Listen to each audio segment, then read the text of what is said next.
கிறிஸ்துவுக்குள் மிகவும் பிரியமான தேவனுடைய பிள்ளைகளே, இன்றைக்கும் தொடர்ச்சியாக இந்த திருமண வாழ்க்கையிலே எப்படியாக ஏற்ற துணையை தேர்ந்தெடுத்து கொள்வதற்கு முன்பதாக நீங்கள் எப்படியாக கலந்து ஆலோசிக்க வேண்டும், உங்களுடைய வெறுப்புகளை எல்லாம் மனதில் இருக்கக்கூடிய சில எண்ணங்கள் ஏற்ற துணைக்கு வரக்கூடிய துணைக்கு இல்லாமல் இருக்கலாம்.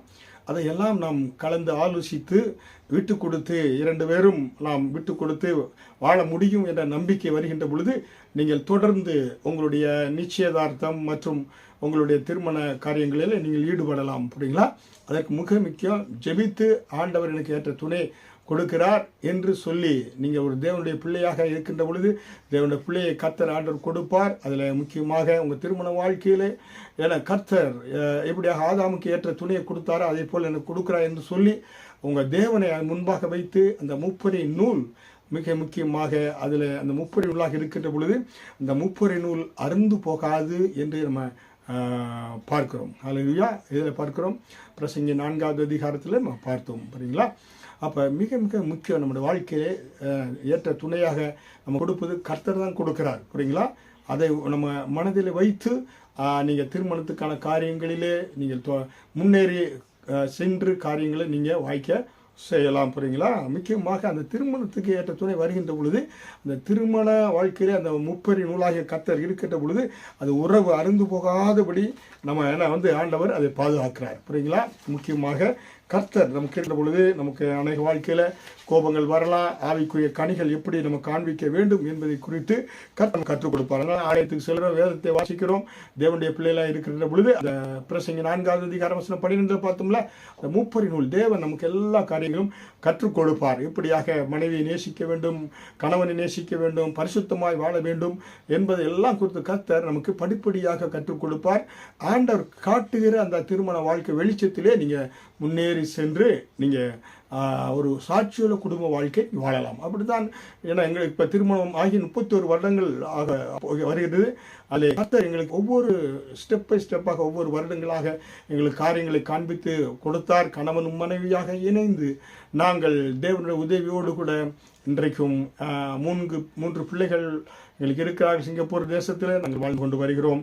ஹல்லேலூயா. முக்கியமாக திருமண வாழ்க்கை சீரழிந்து போய் விடக்கூடாது என்பதில் நீங்கள் கவனமாக இருக்க வேண்டியது மிக முக்கியம். ஆண்கள் இருந்தாலும் பெண்கள் இருந்தாலும் திருமண வாழ்க்கையை குலைத்து போடக்கூடிய சில காரியங்களில் நீங்கள் எச்சரிக்கையாக இருக்க வேண்டும் என்பதை குறித்து இன்றைக்கு நான் சொல்கிறேன். புரியுங்களா? அதாவது சோம்பேறித்தனம், லேசினஸ் கில்ஸ் மேரேஜ் லைஃப். புரியுங்களா? வாழ்க்கையில் கணவனோ மனைவியோ சோம்பேறியாக இருந்தீங்கன்னா, கணவன் சோம்பேறியாக இருந்து வேலைக்கே இல்லாமல் இருந்தால் பணத்தை சம்பாதிக்க முடியாது, மனைவியை குடும்பத்தை காப்பாற்ற முடியாது. மனைவி சோம்பேறியாக இருந்து வீட்டு வேலையில் செய்யலை என்றால் திருமண வாழ்க்கை முறிந்து போய்விடும். இரண்டாவதாக என்ன பார்த்தீங்கன்னா, சஃபிஷன் கில் மேரேஜ். அதாவது உங்கள் வாழ்க்கை உங்களுக்கு சந்தேக புத்தி இருந்தால், கணவனுக்கும் மனைவி இருந்தால் அது திருமண வாழ்க்கை என்ற சக்கரத்தை முறித்து போடக்கூடியதாக மாறிவிடும். புரியுங்களா? அடுத்ததாக பார்த்தீங்கன்னாக்க உங்களுடைய நம்பிக்கை, lack of trust kill marriage life. புரியுங்களா? அதாவது உங்களுடைய நம்பிக்கை, கணவன் மேலே நம்பிக்கை வைக்கணும், மனைவி கணவன் மேலே நம்பிக்கை வைக்க வேண்டும். அதில் நம்பிக்கை குறைந்து போய்விட்டது என்றால் திருமண வாழ்க்கை முறிந்து போய்விடும். நான்காவதாக lack of mutual respect kill marriage. புரியுங்களா? ஒருவர் பரஸ்பரம் நாம் கனப்படுத்த வேண்டும். கணவன் மனைவியை கனப்படுத்த வேண்டும், மனைவி கணவனை கனப்படுத்த வேண்டும். நீங்கள் அந்த லேக் ஆஃப் மியூச்சுவல் ரெஸ்பெக்ட் இல்லை என்றால் திருமண வாழ்க்கை முறிந்து போய்விடும். ஐந்தாவதாக அன்ஃபர்கிவ்னஸ். புரியுங்களா? அதாவது பிட்டர்னஸ், ஹேட்டட் இது இருந்துச்சுனாக்கா மன்னிக்காத ஒரு சுபாவம், கசப்பு, அவங்களை குற்றப்படுத்தி கணவன் மனைவியை குற்றப்படுத்தி கொண்டே இருந்தால் அது என்ன ஆகிருக்குனாக்கா அது பார்த்தீங்கன்னாக்கா கோபம் எல்லாம் திருமண வாழ்க்கையை சீரழித்து விடும். புரியுங்களா?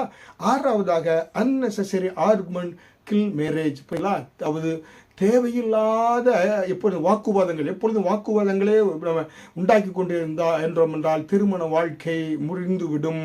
ஏழாவதாக keeping secret from spouse kills marriage. புரியுங்களா? உங்களுடைய வாழ்க்கையில் அந்தரங்க ரகசியங்கள் இருக்கக்கூடாது. கணவனிடத்தில் மனைவிக்கு தெரியும் அந்தரங்க ரகசியம் இருக்கக்கூடாது, மனைவிக்கு கணவனுக்கு தெரியும் அந்தரங்க ரகசியம் இருக்கக்கூடாது. கர்த்தருடைய சமூகத்தில் நான் சொல்கிறேன், இன்றைக்கு திருமணத்தில் 31 வருடங்களாக வாழ்ந்து கொண்டு வருகிறோம். எந்த திறந்த புத்தகமாக கணவன் மனைவி நாங்கள் திறந்த புத்தகமாக எங்களுடைய ஹேண்ட்ஃபோனுக்கு எந்த பாஸ்வேர்டும் கிடையாது. எங்கள் பிள்ளைகள் எல்லாரும் ஈவன் சபை மக்களோட என்னுடைய ஹேண்ட்ஃபோன் எடுத்து நான் ஃபோட்டோ எடுக்க சொல்லும்போது எடுத்து யூஸ் பண்ணுவாங்க. எந்த சீக்ரெட்டும் என கிடையாது. நம்முடைய வாழ்க்கையில தனிப்பட்ட அந்தரங்க ரகசியங்கள் இருக்கக்கூடாது கணவன் மனைவி வாழ்க்கையில, புரியுங்களா? அதே போல பார்த்தீங்கன்னாக்க பண காரியங்களிலே பணத்தை ஹேண்டில் பண்ணுவதிலே என தேவநாமத்தை மகிமைப்படுத்தும்படியாய் 2 பேரும் அந்த பணத்தை எப்படி கண்ட்ரோல் பண்ணுகிறோம் என்பதில் திறந்த மனதோடு கூட நீங்கள் இருக்க வேண்டியது மிக மிக அவசியம். ஹல்லேலூயா. மிக பணத்தையும் சரி பொருட்கள் எல்லாம் தேவையில்லாத பொருட்களை வாங்கி குவிக்கக்கூடாது. இதெல்லாம் திரும்ப வாழ்க்கையை முறிக்கக்கூடியதாக இருந்துவிடும். ஹல்லேலூயா. அது பார்த்தீங்கன்னாக்கா பூவர் கம்யூனிகேஷன், அதாவது கணவன் மனைவி கிட்ட பேச்சே இல்லை, எப்படாச்சும் பேசுறீங்கன்னாக்கா அது கில் மேரேஜ் லைஃப், புரியுங்களா? அது மேரேஜ் குடும்ப வாழ்க்கையை சீரழித்து விடும்.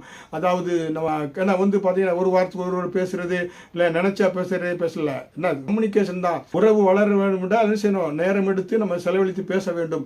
பாசம் வளர பாசம் பழக துடிக்கிறது, நேசம் நேரம் கேட்கிறது. பாசத்துக்கு நேரத்தை கொடுத்து நம்ம அது பில்டப் பண்ணணும், புரியுங்களா? அடுத்ததாக பார்த்தீங்கன்னா பொய், லை ஈஸிலி கில் மேரேஜ் லைஃப், புரியுங்களா?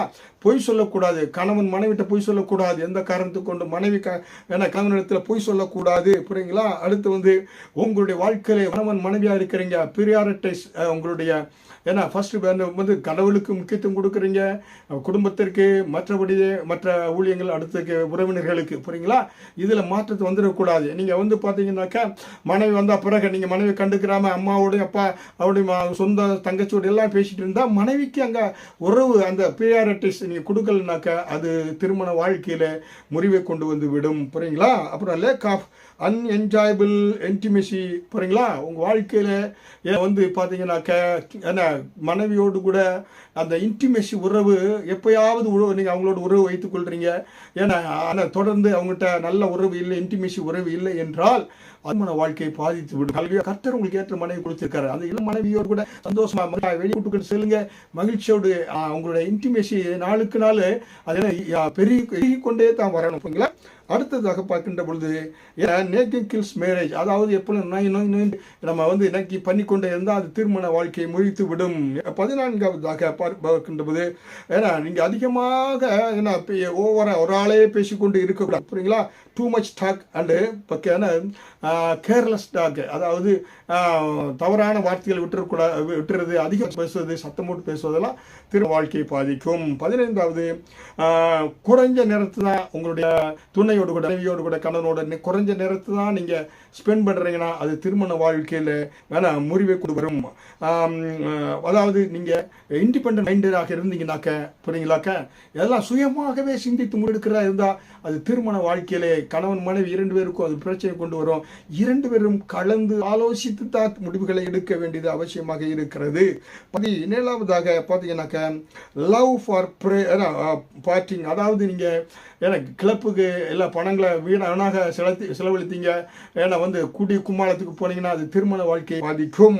18வதாக exposing your house inadequacies to your parents, அதாவது உங்களுடைய மனைவியை குறித்து நீங்கள் மனைவியை குறித்து தவறாகவோ அவங்களுடைய இயலாமை குறித்து உங்களுடைய பெற்றோரிடத்திலோ உங்களுடைய உடன்பிறந்த சகோதரத்தை அவங்களை மனைவி குறித்து குற்றம் சொல்லக்கூடாது, அவங்களுடைய காரியங்களை சொல்லக்கூடாது, உங்களுடைய காரியங்களையும் மனைவியை பெண் சொல்லக்கூடாது, புரியுங்களா?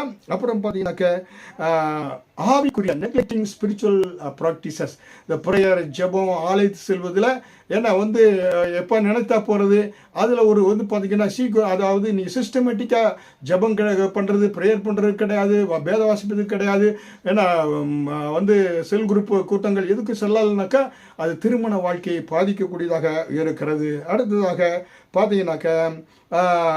பார்த்தீங்கன்னாக்க குற்றங்களை எப்பொழுது நீங்கள் சொல்லி அதை கரெக்ட் பண்ணிட்டு கொண்டே இருந்தால் அதுவும் வந்து மனதிலே கஷ்டங்களை உண்டாக்கி கொண்டே வரும். அது திருமண வாழ்க்கைக்கு உகந்தது அல்ல. அப்போ பார்த்தீங்கன்னாக்க எப்பொழுதும் அதை மூஞ்சி தூக்கி வைக்கொண்டே always wearing a sad face, புரியுங்களா?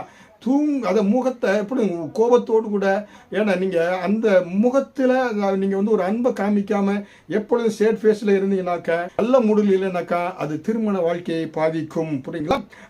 நீங்கள் முக்கியமாக பெண் பித்தராய் ஆண் இருந்தானாக்கா அது குடும்ப வாழ்க்கையை பாதிக்கும். 23வதாக அதே போல் மனைவி அளவிலும் பெண் பிள்ளையும் அதிக ஆண்களோட நண்பர்கள் இருந்தால் அது திருமண வாழ்க்கையை பாதிக்கும். அதே போல் பார்த்தீங்கன்னாக்கா 24 அதாவது கோபத்தை அன்கண்ட்ரோல் டெம்பர், கோபத்தை கட்டுப்படுத்த முடியவில்லை என்றால் ஆணாக இருந்தாலும் பெண்ணாக இருந்தாலும் திருமண வாழ்க்கையை பாதிக்கும். 25ஆவதாக பார்த்தீங்கன்னாக்க ஒரு கணவன் தன்னுடைய ரோல் அண்ட் ரெஸ்பான்சிபிலிட்டியை அவன் அண்டர்ஸ்டாண்ட் பண்ணிக்கல இல்லை என்றால் குடும்ப வாழ்க்கை பாதிக்கும். கணவன் என்பவன் எப்படிப்பட்டவனா தன்னுடைய பொறுப்பு, குடும்பத்தை பிள்ளைகளெல்லாம் சம்பாதித்து காப்பாற்றி அவன் அந்த கணவன் என்ற ஸ்தானத்தை அவன் அந்த ஸ்தானத்தை விட்டு விலகாதபடி அதை பொறுப்பை உணர்ந்து அவன் செயல்படவில்லை என்றால் அவனுடைய திருமண வாழ்க்கை பாதிக்கும். அதே பார்த்தீங்கன்னாக்க உங்களுடைய அதாவது ignoring spiritual, emotional and physical needs, அந்த ஏற்ற துணைக்கு அவங்க நன்றாக ஜெபிக்கிறாங்கன்னா நீங்கள் அவங்களோட ஜெபிக்கணும். அவங்களுடைய பார்த்தீங்களா அவங்களுடைய எமோஷனல் எப்படி இருக்காங்க, அவங்க பாருங்கள் சுகவீனமாக இருந்தால் என்ன ஏது கவனிக்கணும். அவங்க பார்த்தீங்கன்னா ஏதாவது கடினமாக வீட்டில் சமையல் பண்ணுறா நீங்களும் உதவி செய்யணும். எமோஷனாக அதாவது ஃபிசிக்கல் நீட் என்னென்னு ஒருவர் தேற்றி அதனுடைய காரியங்கள் ஸ்பிரிச்சுவல், எமோஷனல் அண்ட் ஃபிசிக்கல் காரியங்களிலே நீங்கள் ஷேர் பண்ணி ஒருவர் பகிர்ந்து தேவைகளை சந்திக்க வேண்டும். அதனால் திருமண வாழ்க்கை பாதிக்கப்படும்.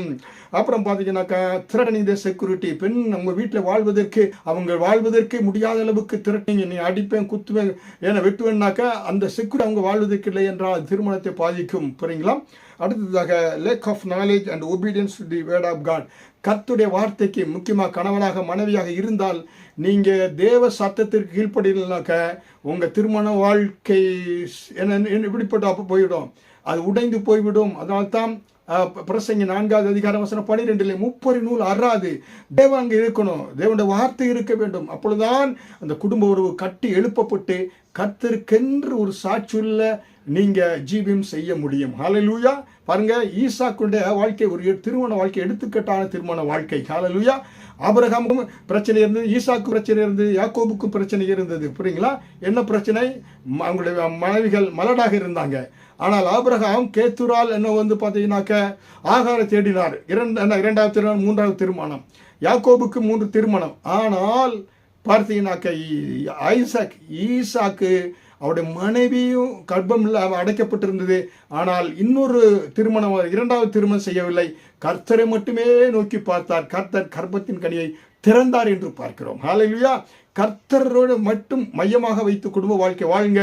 உங்கள் நாமம் மகிமைப்படும். கர்த்தர் உங்களை ஆசீர்வதிப்பார். பரிசுத்த ஆவியானவர் உங்களுக்கு உதவி செய்வார். ஆமீன்.